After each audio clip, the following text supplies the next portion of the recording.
Tonight, the evil of corruption is worse than terrorism, says the newly elected president of Nigeria. He said that corruption does not have its place in his administration, but that the fight against Boko Haram would be collective and immediate. And also in this newscast, a newborn baby disappears in a police clinic in the nation's capital. These are headlines. Details in a moment.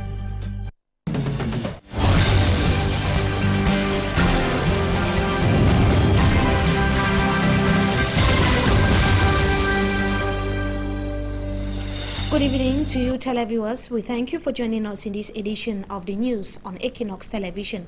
Few hours after the Election Commission in Nigeria certified the victory of General Buhari, the president-elect told Nigerians that the government would serve the people and not rule over them.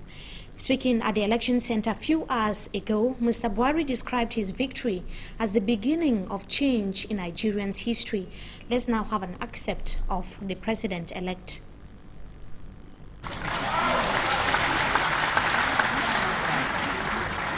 I feel truly honored and humbled that the Nigerian people have so clearly chosen me to lead them. The official announcement from INEC was the moment the vast majority of Nigerians had hoped and been waiting for. Today, history has been made and change has finally come. Your votes have changed our national destiny for the good of all Nigerians. INEC has announced that I, Muhammad Buhari, shall be your next president. My team and I shall faithfully serve you. There shall no longer be a ruling party again. APC will be your governing party. We shall never rule over the people as if they were subservient to government. Our long night has passed, and the daylight of new democratic governance has broken across the land. This, therefore, is not a victory for me, for one man, or even one party. It is a victory for Nigeria and for all Nigerians. Millions of you have worked for this day. So many have risked their life and livelihood, and others have died that we may witness this moment. And it is with a very heavy heart that I report many deaths and injuries amidst the jubilations yesterday. We send our sincere condolences to the families and friends of those who lost their lives, and wish speedy recovery to those who suffered injuries. I appeal to all our supporters to celebrate this victory with prayers and reflection instead with wild jubilation. May the souls of those who died rest in peace. Let us take a moment of silence to honor all those whose sacrifices have brought us to this fine and historic hour.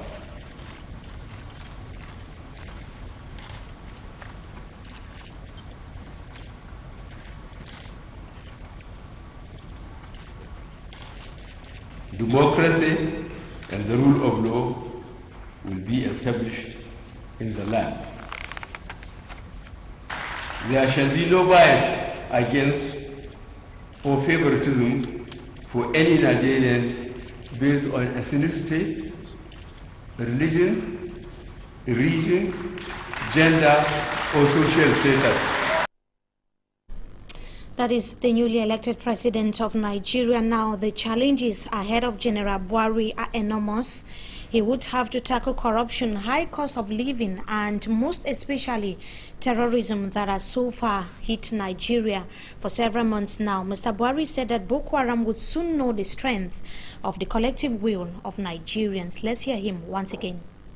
Let me state clearly that President Jonathan has nothing to fear from me. Although We may not agree on the method of governing the nation. He is a great Nigerian and still our president.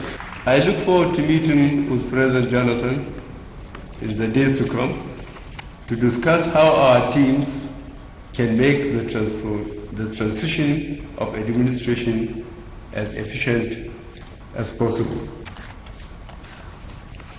I give special thanks to President Obama of the United States and his timely intervention and support for peaceful and credible elections in Nigeria, and for sending Secretary John Kerry and other United States officials. I assure all foreign governments that Nigeria will become a more forceful and constructive player in the global fight against terrorism and in other matters of collective concern, such as the fight against drugs, climate change, financial frauds, communicable diseases, and other issues requiring global response.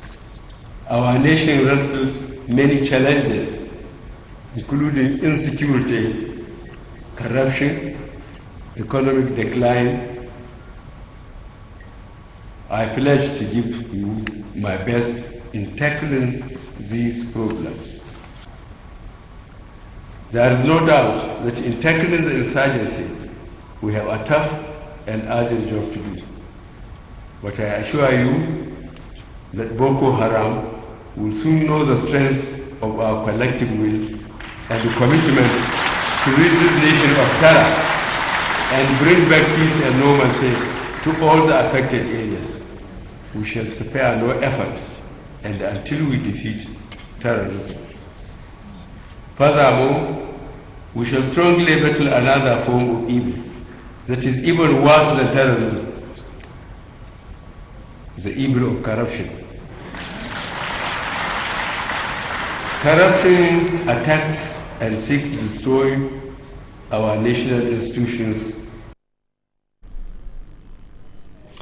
Now we are taking a look at the president-elect of Nigeria. The somewhat peaceful unfolding of the elections has triggered reactions from the continent and beyond. U.S. President Barack Obama praised both outgoing Mr. Jonathan and General Buhari for their commitment to a peaceful elections in Nigeria. He urged them to ensure their supporters to respect the results of the polls that took place last weekend. Meantime, ECOWAS, thus the Economic Community of West African States, and the African Union are pleased with the general conduct of the elections. Both organs said that the elections met the criteria of being free and fair. Nigeria's Nobel Prize winner Wole Soyinka equally said that it's time to forgive and leave the past behind. And now taking a look at the profile of the new president of Nigeria, Muhammadu Buhari, aged 72, was this 2015 contesting for the presidential post for the fourth time. He went in 2003, in 2007, in 2011, and now in 2015. He was military ruler of Nigeria from 1984 to 1985 and was later deposed in a coup. He's been praised by many for his incorruptible personality, but his human rights record is not very positive. He beat Mr. Jonathan by 15.4 million votes to 12.9 million and became first opposition candidate to defeat an incumbent president. He won 74% of the votes in the states that were worst affected by Boko Haram insurgents. The Nigerian Election Commission certified his victory. That was few hours ago, this Wednesday. And in the nation's capital, Yaoundé, back in Cameroon, as we announced in the headlines, a newborn baby is reported missing at a police clinic in Yaoundé. The reason behind the child's appearance up to now remains unknown. The Delegate General for National Security has given the clinic workers 48 hours to find the baby. Roland Akong tells us in the following report that it is animating debate in the nation's capital. The missing of freshly delivered babies is once again on the news in Yaoundé, as a baby is reported missing at the Yaoundé Police Clinic Sunday. A friend very close to the family of the missing baby says the incident occurred when Judith Juala, mother of the missing baby, was asleep after delivery. il n'y a aucune information qui filtre de tout ce qui se passe autour de cet enlèvement de l'enfant. A source with access to the hospital says the hospital workers are distancing themselves from the act. But critics say it goes to show the inaptitude by the hospital workers to ensure the safety and security of patients. The Delegate General for National Security has ordered for investigations on the matter. Martin Bangangele, we learned, has given the clinic workers 48 hours to find the missing baby. The incident is agonizing for Julie Juala, mother of the missing baby, a primary school teacher by profession in Yaoundé, and her husband Vincent Kamga, a civil servant working at the Ministry of Basic Education. Another freshly delivered baby is missing in Yaoundé, after that of Vanessa Chachu, August 2011, still in Yaoundé. And the two Chinese Cameco aircrafts rubbished by the Social Democratic Front parliamentarians have finally arrived the country. The two MA-60 bought by Cameroon amidst controversy arrived or landed at the Douala military air base. That was today, as Hansen Chanji reports. The Chinese MA-60 planes are finally in Cameroon. The two planes, which have generated controversy among politicians, especially those of the SDF party, landed at the tarmac of the military air base in Douala Wednesday.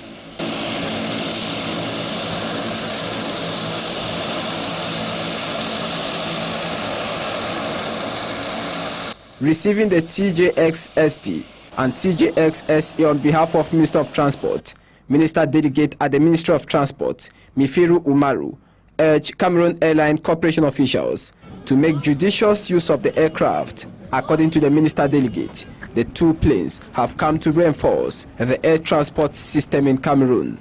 Cameroon Airline Corporation, Cameco, is still suffering from competition. Though the country is a hub, other neighboring countries are making fast money with passengers. Now, it will not be good for us to see some company come and make someone travel here in Cameroon. We have what aircraft need to be buy. The assembling of these planes began in 2011 when the government entered into a contract with a Chinese company. But the purchase of the aircraft sparked controversy. The SDF parliamentary group last year questioned the quality of the planes, which have been reportedly banned in some countries.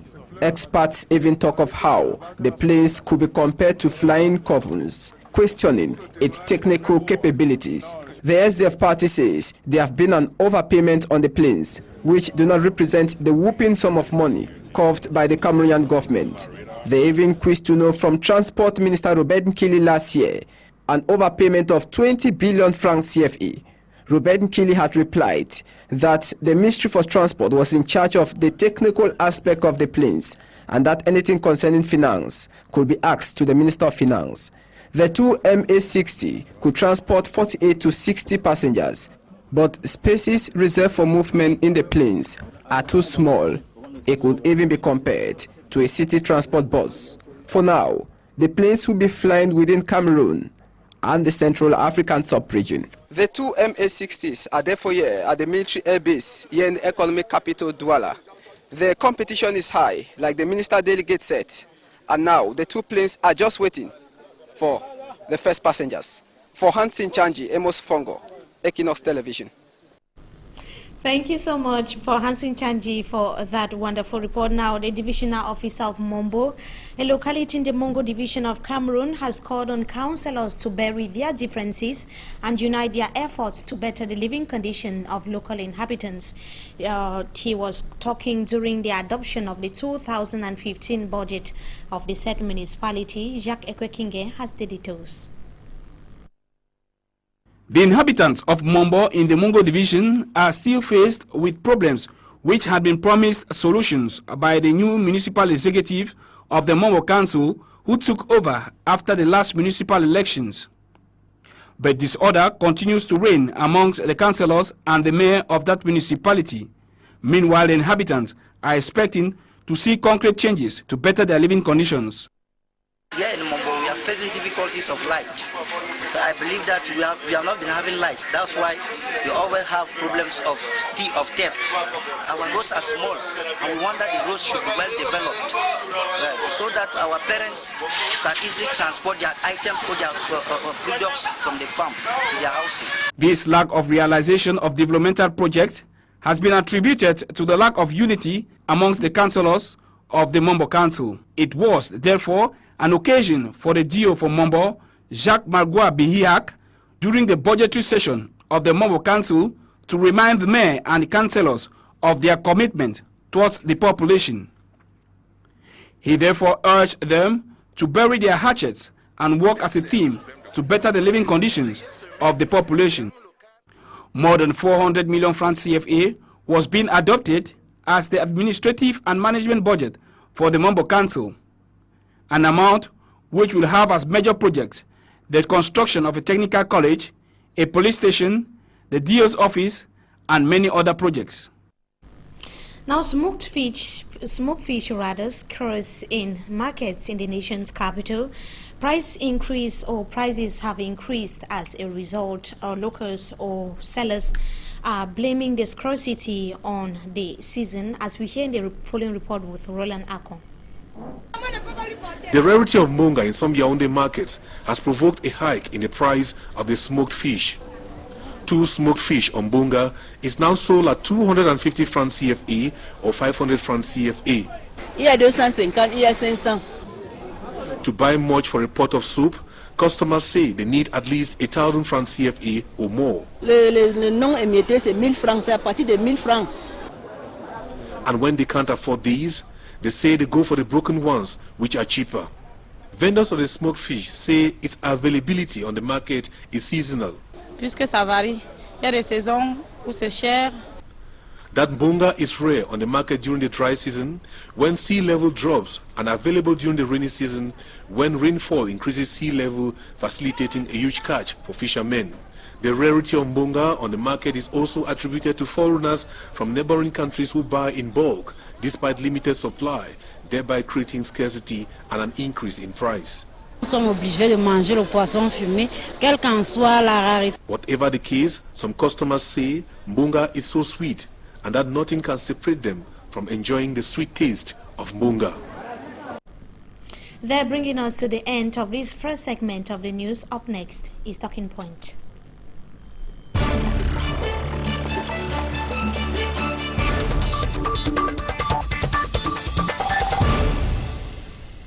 Mr. Davison Diate, we thank you so much for joining us tonight on Talking Point. Thank you, Mimi Fu. It's my pleasure to be here. Of course, an act of the civil society tonight, we get to hear from you the lesson that the Cameroonian society is supposed to learn following or as far as the Nigerian elections, which took place last weekend, is concerned. Now, the president today addressed the people. He thanked his supporters as well as talked about his plans, his future plans for the Nigerian population. You listened to some of his statements just a few minutes ago. What's your reaction as far as his speech is concerned? Yeah, first of all, we have to congratulate the Nigerian people. It's a very happy and proud day for them, for Africa as well. And as he said in his speech, it's a new dawn in democracy in that country. And we hope by association, us who are very near them, Cameroon, would also imbibe some of it. But my reaction is very positive. I'm very happy and I'm very proud of what took place in Nigeria. So from his today's speech, can we have a foresight of what his plans for the Nigerians or for Nigerians would be or would likely be? Yeah, he certainly has a great plan for the people of Nigeria. A lot of it is honorable and it's what should be done. And from what we know of Muhammadu Buhari in the past, he's a humble man, he's hardworking, I think he's sincere. If he's given the cooperation that is necessary by his country, and I have no reason at this time to doubt that he would, I think he can do a lot for them, especially in the areas that he has defined, corruption and terrorism. Now, this is the first time that an opposition is taking over in Nigeria or defeating an incumbent leader. How much does it tell us about the level of democracy in Nigeria? I think it tells us a lot. It tells us that they have matured. You know, it's Mandela who said, we always think it cannot be done until it is done. I think most people thought things would happen the way it always happened. This time it has happened differently, and it's a pride for the rest of us. And we hope it will catch on. Yeah. So it's a total proof of democracy. It's certainly an advance. It's certainly an advance. And if I compare it to my own country, where we started the biometric idea before them, and when they embraced it, they went the whole way, so that there was no doubt. Not only the identity cards, but the fingerprint. And I think they reduced the possibility of fraud, of cheating to a minimum, and that gave people confidence, and we've seen the results. An indication that the biometric registration, the biometric system of registering voters is still questionable in Cameroon and still has a long way to go. Oh yes, it's as very, far as transparency. It's very questionable in Cameroon. We saw what happened in the last elections. People could vote, come back, vote again. There was no way of knowing exactly who had voted, and so people came back. I mean, those are things that can be eliminated. The system is sufficiently reliable that if we just apply it the way it should be applied, and everybody giving their all to it, it can work. So it's not effectively applied. That is the problem in Cameroon. It certainly that's the problem, and the side effect of that is that people have lost confidence. So they just go for the sake of going. In fact, I'd say the majority don't even bother going. And some people go because they think if they don't have the card, then police control will stop them and start harassing them. So they go and get the card, they don't vote. Others went, registered, and abandoned the card.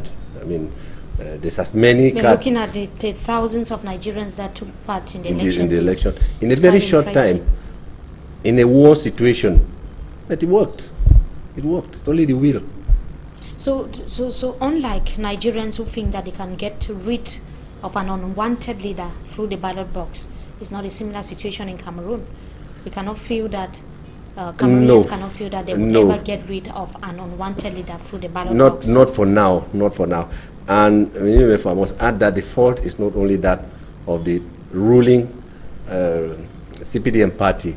I think we have sufficient proof that it is endemic in all the parties, that it is, sadly, we don't have, as Cameroonians, the culture of democracy. We fear change. We fear to lose our position. And it's just everybody protecting himself, everybody working. Even the opposition in Cameroon? Even the opposition from the Cameroon. I'm not saying anything strange or new. We have leaders in the opposition who have been there for years, who have not allowed effective democracy, effective debate in their parties to allow change of their leaders. To be very honest with you, most of them are gone past their sell-by date. They don't have any new ideas. They do not propose anything. People we saw in the early 90s who were dynamic, very active, could propose anything. Now they're just sitting there and waiting for whatever would fall their way, and they don't act anymore. They react. If the CPM doesn't do anything, they don't do anything. So now, looking at the opposition in Nigeria, the way they united to kick out President Goodluck Jonathan of the PDP political party through the ballot box. Yes, for example. Is that possible in Cameroon? What lesson it is our hope. Should Cameroonian opposition political parties draw from what happened in Nigeria? That unity is force, that they can do it. We've tried it here. Nigerians even copied from us, that they can unite. But what happened to the coalition of the coalition for change? It frittered away. Yeah, they were not able to choose a leader that would be accepted by everybody. When one was chosen, they did not follow the guidelines, and there effectively wasn't any coalition. And of course, in the last presidential election, with I don't know how many parties, 20 or whatever, with people getting 0.00% of the vote.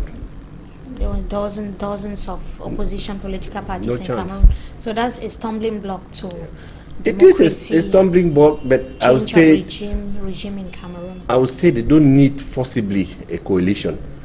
But if somebody had a program and he managed to explain it to the people and he got his message through, I think people would adhere. But in Cameroon, we see the monopoly of the state organs, whether it's the national press, the national television, the officials, whether they be governors, SDO, ministers. No, it's one and the same thing. Now, back to Nigeria, we see how the opposition as well as the elected president, they are coming together. Goodluck Jonathan congratulating Buhari after his victory and accepting defeat. We also saw how Buhari promised to work with him. What does that tell us? It tells that they are mature. They have gotten to that point politics where, in Nigeria. Yes, where they can say we've gotten there. Jonathan is not afraid of what will become of him when he's no longer in office. All the Nigerians know he's now out of office. I think he probably still has another term to compete. In 5 years' time, he can go back to his party.